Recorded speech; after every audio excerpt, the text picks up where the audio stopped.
He's had the #1 comedy tour in America 2 years running and is a best-selling author. But now Nate Bargatze is entertaining fans in a new way as a game show host. Here's a preview.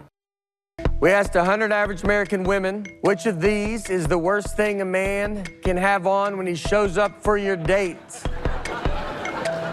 A, excessive cologne. B, excessive jewelry.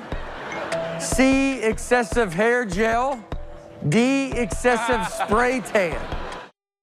Ike Ejiochi sat down with Nate Bargatze to talk about ABC's newest game show, The Greatest Average American.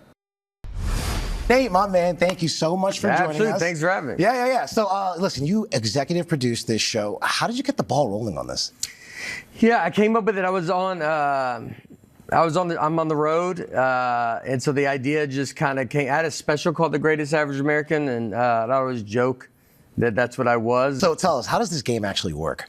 So the first round is we asked the average American a poll question. So that we get 3 contestants, and then they go through, and then 2 are left. The second round is I wanted to add me into the game. Right. So because it's like, game shows, it could be funny, or I don't want anybody to get embarrassed or anything. So they have to gauge, like, how many capitals can I name in 60 seconds, or how many free throws can I make, or so they're guessing on that. I embarrass myself quite a bit on that stuff. And then the final one, when it gets down to 1 contestant, we ask the audience. So, you're huge in the joke and entertainment world, right? So I've always wondered, is the comedy the same as a host? Well, the fun part about the game show is, like, you're kind of reacting live. Stand-up is I prepare it, and we start the show saying it's a comedy show that just happens to be a game show. And so we want to be funny, but play a game that's entertaining and, keeps you excited and watching it. And kids can watch it and they can play along. It's nothing, we ain't Jeopardy. I also want to get into this. You also co-wrote, executive produced, and starred in an upcoming movie called Breadwinner. You take on the role of the stay-at-home dad for your 3 daughters after their mom landed a life-changing deal to run her own business. Now, we were talking before. This is your first feature film. You're the main guy here. What was that like for you to serve in all of those positions in this upcoming film? It was, it's a lot. It was, while we were filming it too, I was on tour, so I'd go out on the weekends. But it was, it's all I know because it's my first movie. It's the first time I've acted.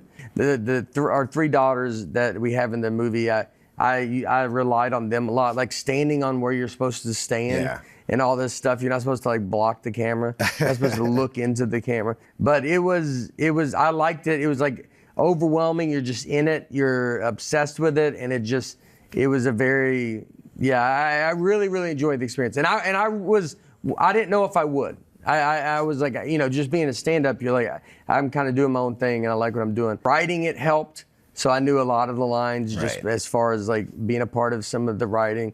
And, I didn't add I didn't cry. I wasn't going crazy. This is for, I protected myself to be not show too much emotion. Right. Or too much, you don't want to, I can't cry. I'm not that level yet. Nope. I'm not Daniel Day-Lewis. Well, the movie looks great. Can't wait to watch that. This game show looks amazing. We can't wait to watch that. Nate Bargatze, can't thank you enough, my man. Appreciate you. Thank you so much for having me. Oh, absolutely. Yeah. You can watch The Greatest Average American, which premieres tonight on ABC, and you can watch the next day on Hulu, and you can also see Breadwinner in theaters May 29th.